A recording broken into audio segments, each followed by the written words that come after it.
Hey guys, welcome back to my channel. ಇವತ್ತು ತುಂಬ ಟೇಸ್ಟಿಯಾಗಿ ಪ್ರಾನ್ಸ್ ರೆಸಿಪಿಯನ್ನು ಮಾಡ್ತಾ ಇದ್ದೀನಿ. ಆಗ ನೀವು ತುಂಬ ವೆರೈಟಿ ರೆಸಿಪಿಯನ್ನು ಮಾಡಿರ್ಬೋದು. ಒಮ್ಮೆ ಈ ರೆಸಿಪಿಯನ್ನು ಟ್ರೈ ಮಾಡಿ ನೋಡಿ, ತುಂಬ ಟೇಸ್ಟಿಯಾಗಿರುತ್ತೆ. ಆಗ ಬನ್ನಿ ಹೇಗೆ ಮಾಡುವುದು ಎಂದು ನೋಡೋಣ. ಮೊದಲಿಗೆ ಒಂದು ಪಾತ್ರೆಗೆ ಎಣ್ಣೆಯನ್ನು ಹಾಕೋಣ. ಎಣ್ಣೆಯನ್ನು ಹಾಕಿದ ನಂತರ ಈರುಳ್ಳಿಯನ್ನು ಹಾಕಿ ಚೆನ್ನಾಗಿ ಇದನ್ನು ಸಾಟ್ ಮಾಡೋಣ.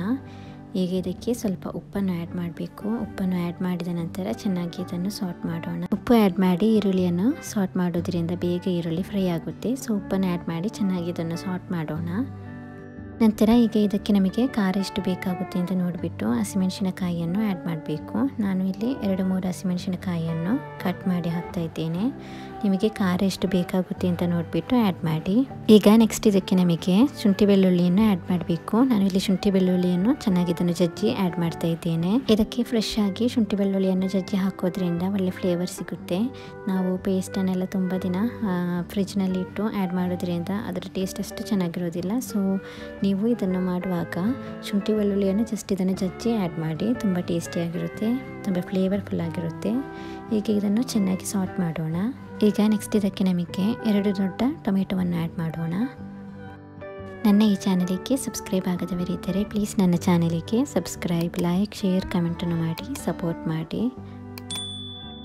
ಈಗ ಈ ಟೊಮೆಟೊವನ್ನು ಚೆನ್ನಾಗಿ ಇದನ್ನು ಸಾಟ್ ಮಾಡೋಣ. ಈಗ ನಮಗೆ ಸ್ವಲ್ಪ ಮಸಾಲೆ ಪುಡಿಗಳನ್ನು ಇದಕ್ಕೆ ಆ್ಯಡ್ ಮಾಡಬೇಕು. ನಾನು ಇಲ್ಲಿ ಮೊದಲಿಗೆ 1 ಟೀ ಸ್ಪೂನಷ್ಟು ಅರಿಶಿಣ ಪುಡಿಯನ್ನು ಆ್ಯಡ್ ಮಾಡ್ತಾ ಇದ್ದೇನೆ. ಅರಿಶಿಣ ಪುಡಿಯನ್ನು ಆ್ಯಡ್ ಮಾಡಿದ ನಂತರ ಚೆನ್ನಾಗಿ ಇದನ್ನು ಸಾಟ್ ಮಾಡೋಣ. ಅರಿಶಿಣ ಪುಡಿ ಆ್ಯಡ್ ಮಾಡಿ ಟೊಮೆಟೊವನ್ನು ಚೆನ್ನಾಗಿ ಸಾಟ್ ಮಾಡೋದ್ರಿಂದ ಟೊಮೆಟೊ ಬೇಗ ಬೆಂದು ಬರುತ್ತೆ. ಸೊ ಅರಿಶಿಣ ಪುಡಿಯನ್ನು ಆ್ಯಡ್ ಮಾಡಿ ಚೆನ್ನಾಗಿ ಇದನ್ನು ಸಾಟ್ ಮಾಡೋಣ. ಈಗ ಟೊಮೆಟೊ ನೋಡಿ ಚೆನ್ನಾಗಿ ಬೆಂದು ಬರುತ್ತೆ. ಈಗ ನೋಡಿ ಟೊಮೆಟೊ ಚೆನ್ನಾಗಿ ಬೆಂದು ಫುಲ್ ಗೊಜ್ಜಾಗಿದೆಯಲ್ಲ, ಹೀಗೆ ಹಾಕಬೇಕು. ಹೀಗೆ ಮಾಡಿದ ನಂತರ ಇದಕ್ಕೆ 2 ಟೀ ಸ್ಪೂನಷ್ಟು ಚಿಲ್ಲಿ ಪೌಡರ್ ಆ್ಯಡ್ ಮಾಡೋಣ. ಮೆಣಸಿನ ಪುಡಿಯನ್ನು ಆ್ಯಡ್ ಮಾಡಿದ ನಂತರ ಚೆನ್ನಾಗಿ ಇದನ್ನು ಸಾಟ್ ಮಾಡೋಣ. ಇದರ ಹಸಿ ವಾಸನೆ ಹೋಗುವ ತನಕ ಚೆನ್ನಾಗಿ ಇದನ್ನು ಸಾಟ್ ಮಾಡೋಣ. ಈಗ ನೆಕ್ಸ್ಟ್ ಇದಕ್ಕೆ ನಮಗೆ 1.5 ಟೀ ಸ್ಪೂನಷ್ಟು ಧನಿಯಾ ಪೌಡರನ್ನು ಆ್ಯಡ್ ಮಾಡಬೇಕು. ಧನಿಯಾ ಪೌಡರನ್ನು ಆ್ಯಡ್ ಮಾಡಿದ ನಂತರ ಚೆನ್ನಾಗಿ ಇದನ್ನು ಸಾಟ್ ಮಾಡೋಣ. ನೀವು ಪ್ರಾನ್ಸಲ್ಲಿ ತುಂಬ ವೆರೈಟಿ ರೆಸಿಪಿ ಮಾಡಿರ್ಬೋದು, ಆದರೆ ಈ ರೆಸಿಪಿಯನ್ನು ಒಮ್ಮೆ ಟ್ರೈ ಮಾಡಿ ನೋಡಿ, ನಿಮಗೆ ತುಂಬ ಇಷ್ಟವಾಗುತ್ತೆ. ಅನ್ನ, ದೋಸೆ, ಚಪಾತಿ ಎಲ್ಲದಕ್ಕೂ ಸೂಪರ್ ಕಾಂಬಿನೇಷನ್ ಆಗಿರುತ್ತೆ. ಈಗ ನೋಡಿ ಇದು ಚೆನ್ನಾಗಿ ಸಾಟ್ ಆಗಿ ಇದರ ಹಸಿ ವಾಸನೆ ಎಲ್ಲ ಹೋಗಿದೆ. ಈಗ ಇದಕ್ಕೆ ನಮಗೆ ಸ್ವಲ್ಪ ನೀರನ್ನು ಆ್ಯಡ್ ಮಾಡೋಣ. ನಾನು ಇಲ್ಲಿ 1 ಗ್ಲಾಸಷ್ಟು ನೀರನ್ನು ಆ್ಯಡ್ ಮಾಡ್ತಾ ಇದ್ದೇನೆ. ನೀರನ್ನು ಆ್ಯಡ್ ಮಾಡಿದ ನಂತರ ಇದು ಚೆನ್ನಾಗಿ ಕುದಿಬೇಕಲ್ಲ, ಅಷ್ಟರವರೆಗೆ ನಮಗೆ ಇದನ್ನು ಚೆನ್ನಾಗಿ ಮುಚ್ಚಿ ಬೇಯಿಸೋಣ. ನೋಡಿ ಈ ರೆಸಿಪಿ ಮಾಡುವಾಗ ಟೊಮೆಟೊ ಚೆನ್ನಾಗಿ ಬೆಂದು ಹೀಗೆ ಆಗಬೇಕು. ಫುಲ್ ಕರಗಿ ಹೋಗಬೇಕು. ಆ ಥರ ನಮಗೆ ಅದನ್ನು ಚೆನ್ನಾಗಿ ಸಾಟ್ ಮಾಡಿ ತೆಗಿಬೇಕು. ಈಗ ನೋಡಿ ಇದು ಚೆನ್ನಾಗಿ ಕುದೀತಾ ಇದೆಯಲ್ಲ, ಈಗ ಇದಕ್ಕೆ ಕ್ಲೀನ್ ಮಾಡಿ ವಾಶ್ ಮಾಡಿ ಇಟ್ಟ ಪ್ರಾನ್ಸನ್ನು ಹಾಕಬೇಕು. ಎಲ್ಲರಿಗೂ ಸೀ ಫುಡ್ನಲ್ಲಿ ಫೇವ್ರೇಟ್ ಆಗಿರುತ್ತೆ ಪ್ರಾನ್ಸ್. ಆಗ ಪ್ರಾನ್ಸಲ್ಲಿ ಎಲ್ಲರಿಗೂ ಎಲ್ಲ ರೆಸಿಪಿ ಕೂಡ ತುಂಬ ಇಷ್ಟವಾಗುತ್ತೆ. ಆಗ ಈ ರೆಸಿಪಿ ಒಮ್ಮೆ ಟ್ರೈ ಮಾಡಿದರೆ ನಿಮಗೆ ಖಂಡಿತವಾಗಿಯೂ ತುಂಬ ಇಷ್ಟವಾಗುತ್ತೆ. ಇದು ತುಂಬ ಟೇಸ್ಟಿಯಾಗಿರುತ್ತೆ. ಆಗ ನಾವು ಪ್ರಾನ್ಸಲ್ಲಿ ರೆಸಿಪಿ ಎಲ್ಲ ಮಾಡುವಾಗ ಹೈಜಿನಾಗಿ ತುಂಬ ವಾಶ್ ಎಲ್ಲ ಮಾಡಿಬಿಟ್ಟು ಮಾಡಬೇಕು, ಇಲ್ಲದಿದ್ದರೆ ಅದು ಕೂಡ ತುಂಬ ವಾಸನೆ ಇರುತ್ತೆ.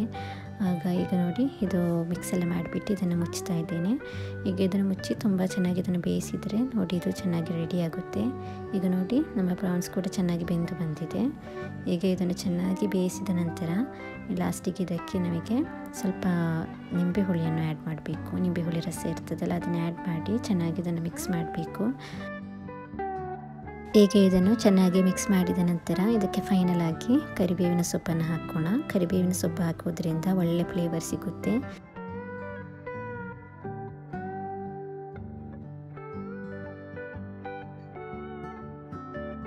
ಈಗ ಕರಿಬೇವಿನ ಸೊಪ್ಪನ್ನು ಹಾಕಿದ ನಂತರ ಚೆನ್ನಾಗಿ ಮಿಕ್ಸ್ ಮಾಡಿದರೆ ನಮ್ಮ ಟೇಸ್ಟಿಯಾಗಿರುವ ಪ್ರಾನ್ಸ್ ಗ್ರೇವಿ ರೆಸಿಪಿ ರೆಡಿಯಾಗಿದೆ. ಎಲ್ಲರೊಮ್ಮೆ ಟ್ರೈ ಮಾಡಿ ನೋಡಿ, ಎಲ್ಲರಿಗೂ ಖಂಡಿತವಾಗಿಯೂ ಇಷ್ಟವಾಗುತ್ತೆ. Thank you for watching the video. Please subscribe to my channel.